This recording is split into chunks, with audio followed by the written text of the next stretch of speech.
Chapter 1.14 Awakening. Twitch slowly opened her eyes and let out a moan as she all at once attempted to move every joint, breaking the full body stiffness she had. She struggled, but was able to move and lift herself up a little, the ache in her shoulder dull and painful, no longer sharp and searing. She clenched her teeth, trying not to grunt too loudly as she lifted and adjusted herself more upright on her pillow. She was still in the hospital wing of the academy, the painful yell of another patient echoing through the hall. It was a rather large chamber, with many beds, but only a few other patients. A nurse came walking down the aisle carrying a tray with a stein on it. "Easy, dear," she said softly as she came around the side of the bed. She placed the tray on the table next to her and removed the lid, allowing the steam to pour out. "There you go, hon. Drink up." Twitch eagerly sniffed at the air as the aroma of hot chocolate kissed her nostrils, and she delicately reached out to take it in both paws. She took a gentle sip, testing the temperature, and immediately spat it out onto the floor over the edge of the bed. What?" she sputtered as she tried to get the burning taste off her tongue, to no avail. "Oh, I'm so sorry, dear. Should have warned you. Got this stuff in it, the humans call it whiskey. It'll take the edge off," she said, having a slight but obvious accent of somewhere Twitch had never traveled to. "But it sure does burn going down. Doctor's orders," she said. Twitch's head throbbed, and everything ached as she leaned back into her pillows, which the nurse had helped arrange and prop up for her.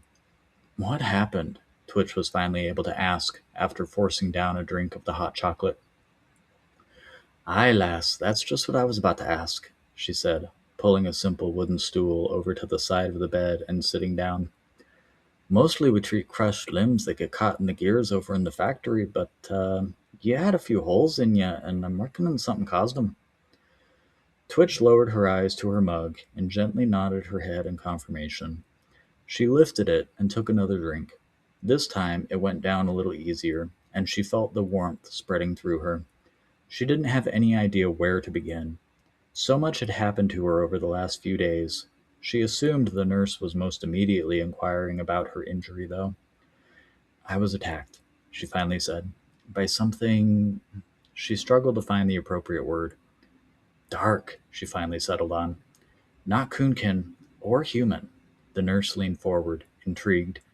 "He was feral and crazed," she finished, lifting the mug again, almost eagerly for another drink. "Well, then what happened, lass?" the nurse asked. Twitch paused and took a deep breath.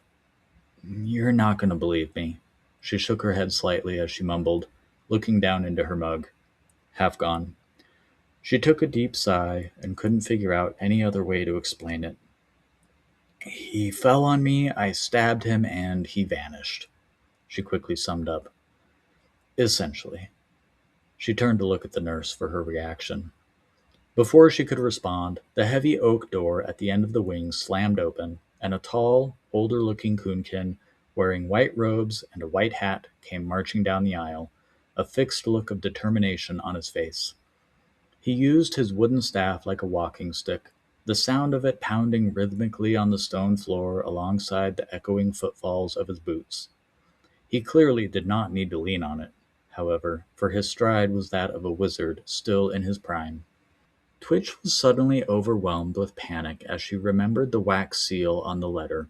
Her eyes widened, and she fought back the urge to push herself deeper into her pillows, further than they would allow.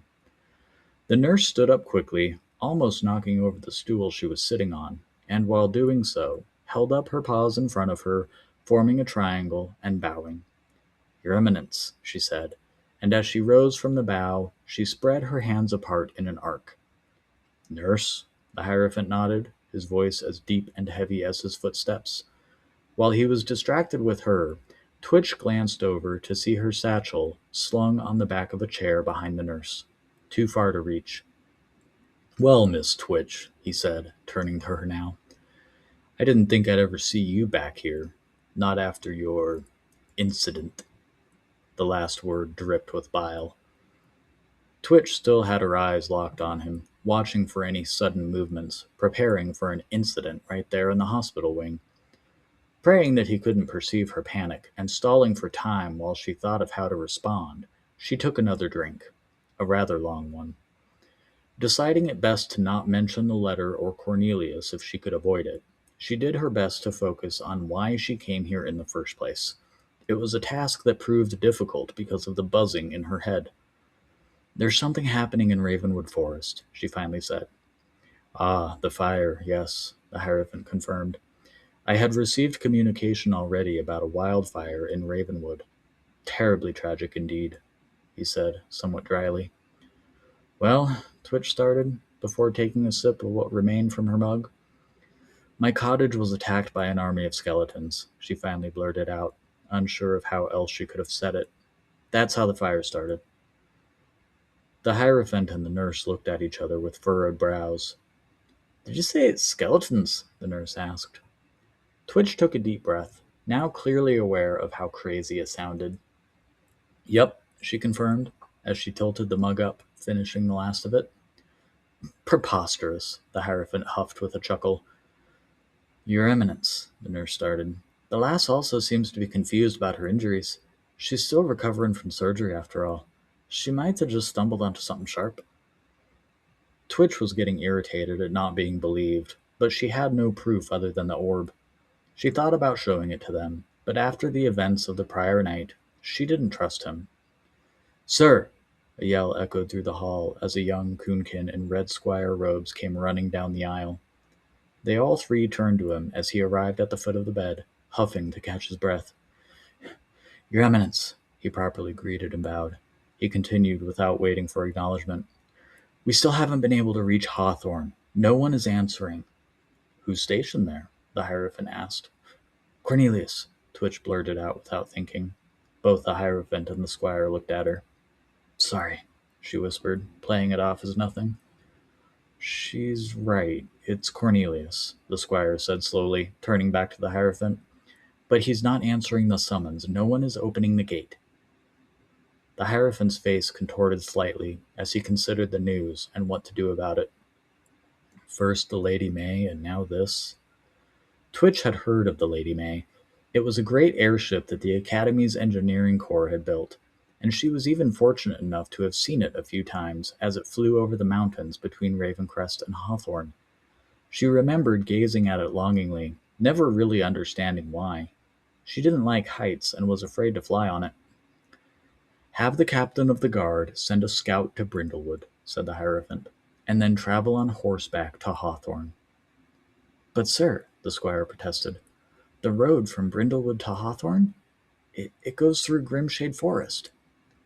"Barter with the Brindlewood magistrate for an armed escort. See if he needs one of the Corps' new machines for brewing that drink they like. He fumbled with remembering the word. "What's it called?" "Coffee, sir," the squire quickly replied. "Yes, see if he needs some of these coffee machines. Surely those would be payment enough." He turned his attention back to the nurse. "No more for her," he said dryly, motioning to the empty stein on the table. "Yes, sir," she said with a soft nod. The squire was already halfway back down the ward when the Hierophant turned to follow. "Oh, sir," Twitch called after him. He stopped and turned, not trying to hide his annoyance. "Your Eminence, sorry," Twitch said with a nod, almost reconsidering what she was about to ask. Up to that point, there had been no indication that he knew of her having delivered the letter to Cornelius, or that he intended her any immediate harm, here in the medical ward. "I was hoping I could visit the library before I go home." The last part trailed off as she realized she had no home to go back to. The Hierophant looked at her skeptically. "And what magical knowledge is it that you seek, child?" he asked with condescension. Twitch considered her answer carefully, trying not to let her eyes give away her disdain for him. "Oh, just curious about a type of bug I saw on the way here. It's no big deal if it's too much hassle," she quickly conceded, hoping it would do the trick. It did. "Oh, it's no trouble," the Hierophant said. "Permission granted." He gave a slight nod as he turned. "Oh, and Miss Twitch, if there are any further incidents, you'll be banished from the grounds." Yes, sir, she nodded as the Hierophant turned and headed back down the wing to the exit. Try and get some rest, dear, the nurse said as she turned and headed to another patient's bed, the other direction down the wing. Twitch couldn't rest, though, not after all that. She braved giving her shoulder a try, and as she started to roll and move it, found that the ache was now merely an ache, and the wounds themselves had been cauterized shut. She turned and hung her legs over the side of the bed, sitting up. On the seat of the chair that her satchel was hanging on were her robes and hat. They had been laundered and repaired for her, the only indication of any damage being the thin, magical thread used to stitch the holes closed. It would eventually vanish, but not before the fabric had mended itself. On the floor under the chair were her boots. She reached for the satchel and quickly looked through it to check that everything was there. The orb, a gold coin, a roll of bandages, the poacher's ledger, one throwing knife, the fabric-wrapped crystal, and one blood-stained pack of tarot cards. The orderly who handled her personal effects must have found those in her robe and put them in there. It was a shame they couldn't be cleaned too. Now that she was up and moving, her joints had loosened and the stiffness had eased, her head still a little fuzzy from the drink. She finished robing and slung the satchel across her body before finally putting on her hat. Glancing around to make sure she had everything, she headed for the exit.